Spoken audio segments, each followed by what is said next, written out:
ज़कात किस पर वाजिब होती है और कितनी होती है। ज़कात वाजिब होने के लिए चंद शराइत हैं। पहली शर्त मुसलमान हो, यानी काफिर पर ज़कात वाजिब नहीं होती। दूसरी शर्त है आकिल हो, यानी पागिल और मजनून पर ज़कात वाजिब नहीं होती। तीसरी शर्त है बालिग हो, नाबालिग पर ज़कात वाजिब नहीं होती, चाहे वो करोड़ों का मालिक हो। चौथी चीज़ है साहिब निसाब हो, यानी वो मुसलमान भी है, आकिल भी है, बालिग भी है। तो अब चौथी शर्त है साहिब निसाब हो।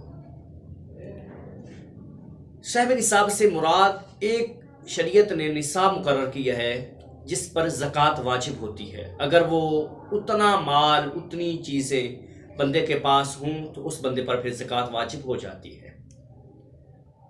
अब ज़कात किन किन चीज़ों पर वाजिब होती है,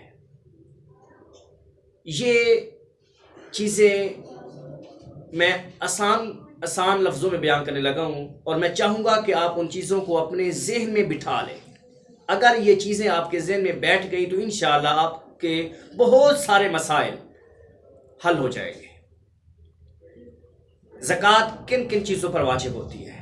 पहली चीज़ है सोना, सोने पर ज़कात वाजिब होती है। दूसरी चीज़ है चांदी। तीसरी चीज़ है कैश, यानी रुपया पैसा। और चौथी चीज़ है माल तिजारत, यानी बेचने वाला माल। इन चार चीज़ों पर ज़कात वाजिब होती है। इसके अलावा एक और चीज़ भी बयान की गई है, लेकिन चूंकि वो आजकल नहीं पाई जाती इसलिए मैं उसको छोड़ रहा हूँ। इन चार चीज़ों को आप अपने जहन में बिठा लें। सोने पर ज़कात वाजिब होती है, चांदी पर, कैश यानी रुपया पैसा, और माल तिजारत बेचने वाला जो माल होता है उस पर। इन चार चीज़ों पर ज़कात वाजिब होती है। इनके अलावा किसी और माल पर ज़कात वाजिब नहीं होती। अगर आप इन चार चीज़ों को ज़हन में बिठा लेंगे तो इंशाअल्लाह बहुत सारे मसाइल आपके हल हो जाएंगे। मसलन आपके घर में फ्रिज है, एसी है। अब आप सोच रहे हैं कि पता नहीं एसी पर और फ्रिज पर ज़कात वाजिब होगी या नहीं। तो सोचें इन चार चीज़ों को, क्या ये सोना है या चांदी है या रुपया पैसा है, या बेचने के लिए हमने वो फ्रिज और एसी रखा है। आपने तो घर में लगाया है, बेचने के लिए तो नहीं रखा। तो पता चला फ्रिज और एसी पर जो घर में आपने लगाए हुए हैं, रखे हुए हैं, उस पर ज़कात वाजिब नहीं होगी। आपका मकान है और आपने किराए पे दिया हुआ है, तो अब सोचेंगे कि उस मकान पर ज़कात वाजिब होगी या नहीं। फिर सोचें क्या ये सोना है, चांदी है, कैश है, रुपया पैसा है, या बेचने के लिए आपने वो मकान रखा है। नहीं, आपने तो किराए पे दिया हुआ है, बेचने के लिए नहीं रखा। तो पता चला जो आपने मकान किराए पे दिया हुआ है उस पर भी ज़कात वाजिब नहीं होगी।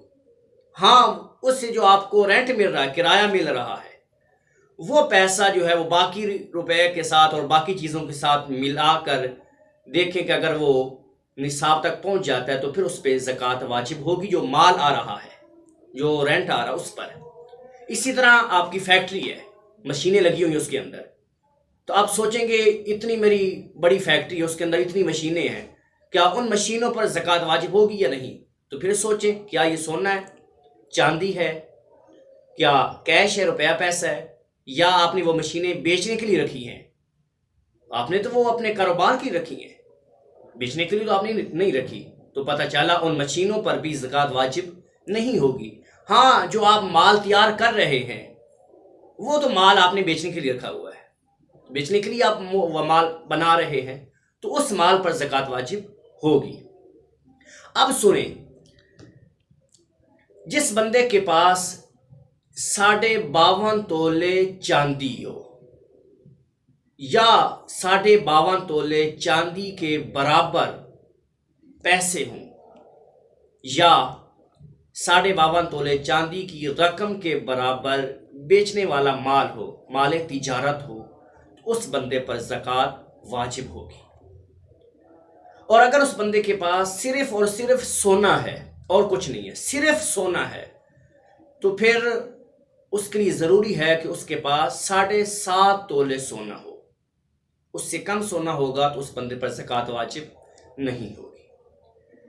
ہاں اگر اس کے پاس سونا بھی ہے، اس کے ساتھ چاندی بھی ہے، یا رقم ہے جو مہینے بھر کی ضرورت سے زائد ہے، وہ پیسے ہیں، اور یا مال تجارت ہے، تو اب ان ساری چیزوں کو ملا کے دیکھیں کہ کیا یہ 52.5 تولے چاندی کی رقم کے برابر ہو جاتے ہیں۔ تو اگر یہ ساری چیزیں، یعنی سونا ہے، کچھ پیسے پڑے ہیں، کچھ مال تجارت ہے، یا کچھ چاندی ہے، تو ان ساری چیزوں کو ملا کے دیکھیں کہ اگر یہ ساری چیزیں 52.5 تولے چاندی کی رقم کے برابر ہو جاتے ہیں تو اس بندہ پر بھی زکوٰۃ واجب ہوگی۔ اب زکوٰۃ واجب ہونے کے لیے ایک اور شرط ہے، سال کا گزرنا۔ یعنی آج 15 شعبان ہے، 15 شعبان کو ایک بندہ جو ہے وہ صاحب نصاب ہو گیا، یعنی اس بندے کے پاس اتنا مال آ گیا ہے۔ اب اگلے سال 15 شعبان کو بھی وہ صاحب نصاب ہی ہے، یعنی اس کے پاس اتنا مال ہے کہ وہ صاحب نصاب بن سکتا ہے، تو ایسے بندے پر زکوٰۃ واجب ہوگی۔ زکوٰۃ کتنی واجب ہوتی ہے؟ زکوٰۃ 2.5% واجب ہوتی ہے، یعنی 100 میں سے 2.5 روپے زکوٰۃ دینی ہوتی ہے، اور 1000 میں سے صرف 25 روپے زکوٰۃ دینی ہوتی ہے۔ واللہ عالم ورسول عالم عز وجل، وصلی اللہ تعالی علیہ وآلہ وسلم۔